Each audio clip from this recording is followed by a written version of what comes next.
नमस्कार, मैं हूं पुण्य प्रसून वाजपेयी। दस्तक में आज खेल, खबर और गीत।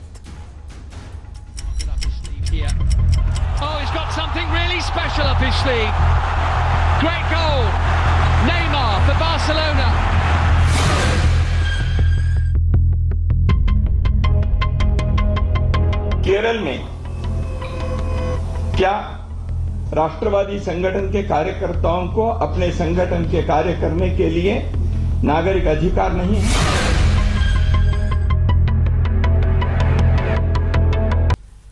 कॉकटेल है, लेकिन नाम चलती का नाम गाड़ी है। इस देश में बस गाड़ी चलती रहनी चाहिए। जिक्र इस नाम का क्यों, बताएंगे, धीरे धीरे बताएंगे, क्योंकि एक गाड़ी आज जब राजस्थान से सीमा पार कर गुजरात में घुसी तो पत्थर फेंके गए, शीशा टूट गया, लोग भूल गए बाढ़ में कितने लोग मरे हैं। पहली रिपोर्ट।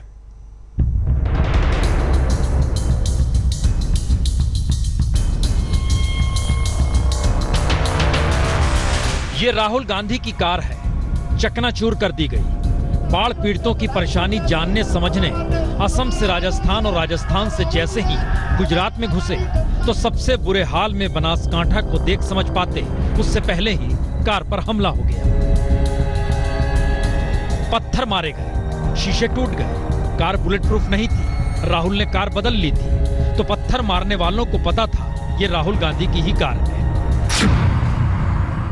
कांग्रेस ने तुरंत सवाल किया, गुजरात में सुरक्षा व्यवस्था नहीं है। सीएम रूपानी ने बिना देर किए पहला ट्वीट किया, राहुल गांधी को टूरिस्ट से लेकर फोटोऑप के लिए घूमने वाला करार दे दिया। कांग्रेस ने कहा यह बीजेपी की साजिश है, उसका चाल चरित्र चेहरा दिखलाती है।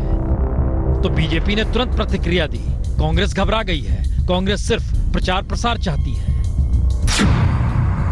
तो कांग्रेस बोली, सरकार ने विफलताओं को छुपाने के लिए यह हमला करा दिया। दिल्ली में बीजेपी बोली, गुजरात कांग्रेस के एमएलए बेंगलुरु में ऐश कर रहे हैं, राहुल गांधी फोटो अपॉर्चुनिटी के लिए जाते हैं। तो फिर राहुल बोले, महात्मा गांधी ने सिखाया है, पत्थरों से और नरेंद्र मोदी के लोगों से डरने की जरूरत नहीं है। तो इस सियासी हंगामे में कौन क्या बोला, किसने क्या आरोप लगाए, किसे कितना राजनीतिक लाभ होगा, इसे भूलकर एक वक्त कार को देख लीजिए और दूसरी तरफ बाढ़ की विनाश लीला देखते हुए सोचना शुरू कीजिए।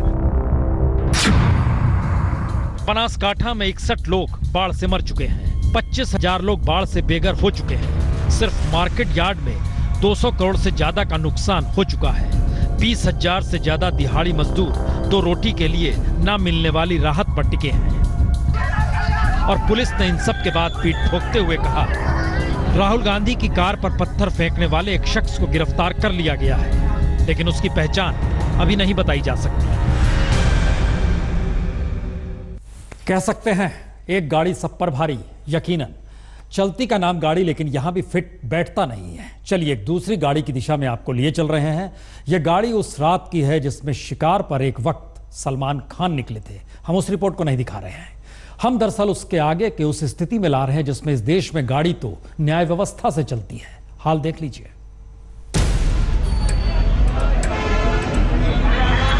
तो आर्म्स एक्ट से लेकर अवैध शिकार के आरोपी ये सलमान खान का ही जलवा है।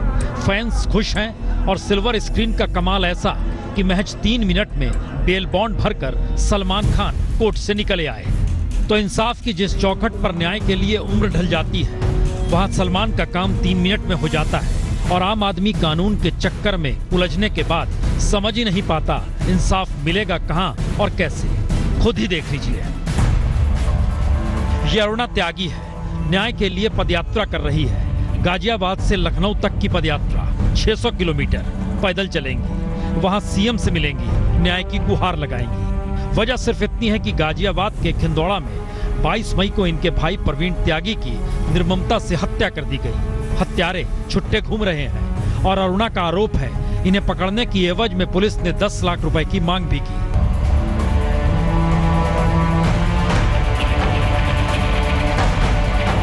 तो एक न्याय की आस ऐसी और दूसरी तरफ न्याय का इंतजार कुछ ऐसा।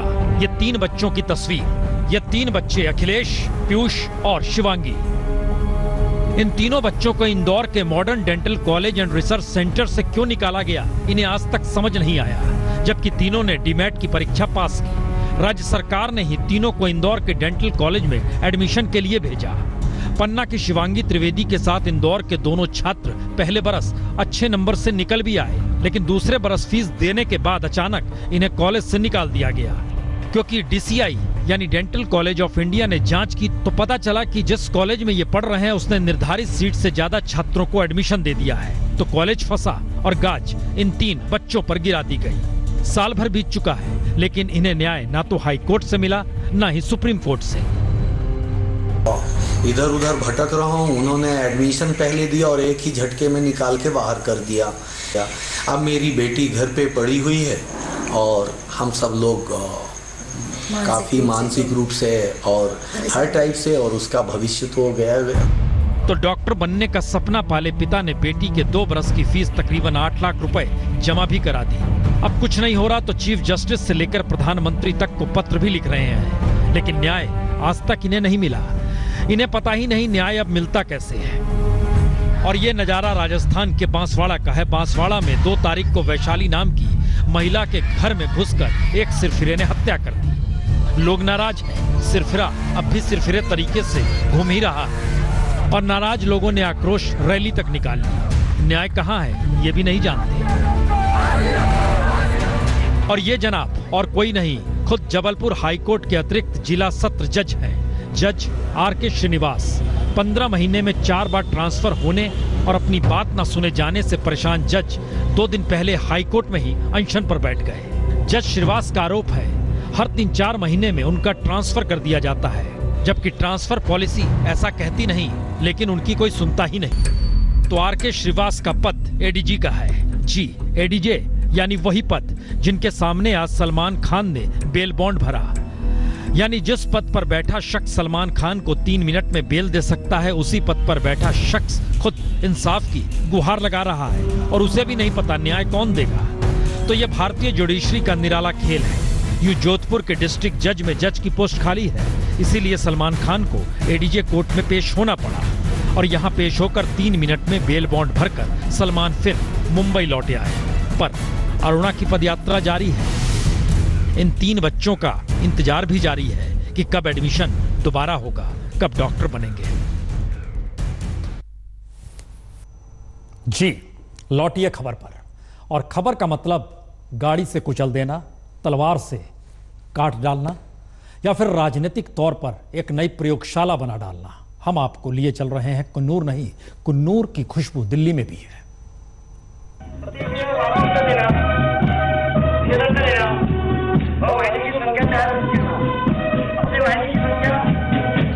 ये राष्ट्रीय स्वयंसेवक संघ है, कदम ताल उसी का है। सामाजिक सांस्कृतिक संगठन के तौर पर ही इसकी पहचान है। राजनीति ये संघ नहीं करते, लेकिन राजनीतिक तौर पर जब खुलकर आते हैं तो किसी को निशाने पर लेते हैं तो फिर राजनीति जुबान पर आ ही जाती है। और केरल में स्वयंसेवकों की हत्या को राजनीतिक करार देते हुए सीधे वहां की वामपंथी सरकार को ही संघ ने आज निशाने पर ले लिया।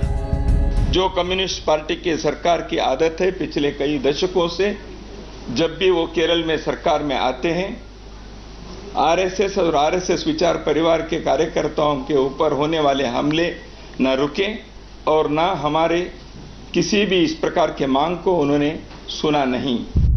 और सच भी यही है, केरल में बीजेपी नहीं RSS की मौजूदगी ही बीजेपी के होने की आहट भर देती है। इसीलिए केरल में संघर्ष राजनीतिक है, इससे इनकार किया नहीं जा सकता। लेकिन बीते 13 महीनों में 14 स्वयंसेवकों की हत्या और बीते बरस मई से अक्टूबर के दौर में 4 कामरेड की हत्या साफ दिखलाती है केरल में वाम सरकार आने के बाद विचारधारा से आगे राजनीतिक जमीन बचाने की लड़ाई ने हिंसक रूप कहीं तेज ले लिया है और एक तरफा मार हो रही है। और संघ परिवार अब केरल को लेकर राजनीतिक भूमिका में है। इसीलिए एक तरफ संघ तो दूसरी तरफ वामपंथी नेता। क्या राष्ट्रीय स्वयंसेवक संघ के स्वयंसेवक जो समाज के विभिन्न वर्गों से आते हैं, ऐसे लोगों के ऊपर हो रहे हैं इस प्रकार के state sponsored, state patronaged, state supported इस प्रकार के वायलेंस को देश के लोग देखकर चुप रहेंगे? संघ के लिए केरल में संघ स्वयंसेवकों की हत्या का मतलब सिर्फ कार्यकर्ताओं का मारा जाना नहीं। दरअसल केरल में ही संघ की सबसे ज्यादा शाखाएं तकरीबन 4000 से ज्यादा हैं। लेकिन दूसरी तरफ केरल वाम प्रयोगशाला के तौर पर भी रहा है। आजादी के बाद देश में कहीं सरकार बनी तो केरल में ही बनी। नंबूदरीपाद पहले वामपंथी सीएम के तौर पर बने थे और तब कांग्रेस ने वाम धारा को काटने के लिए नंबूदरीपाद की सरकार को बर्खास्त कर राष्ट्रपति शासन लगाया था। वो दौर नेहरू का था। उस दौर में इंदिरा गांधी को केरल की जिम्मेदारी दी गई थी। उसी के बाद वहां पे ये राजनीतिक प्रयोगशाला वामपंथियों की डगमगाई। लेकिन अब स्थिति बदल गई है। कांग्रेस नहीं, सामने संघ परिवार खड़ा है। एक तरफ लाल झंडा, दूसरी तरफ भगवा झंडा। लेकिन बीजेपी की मुश्किल यही कि आरएसएस के जरिए राजनीतिक तौर पर बीजेपी केरल में घुस जाए, ये एक मुश्किल सोच है। लेकिन कुन्नूर के खूनी संघर्ष की नायाब प्रयोगशाला में सियासत वोट बैंक की है, इनकार इससे कोई नहीं करता।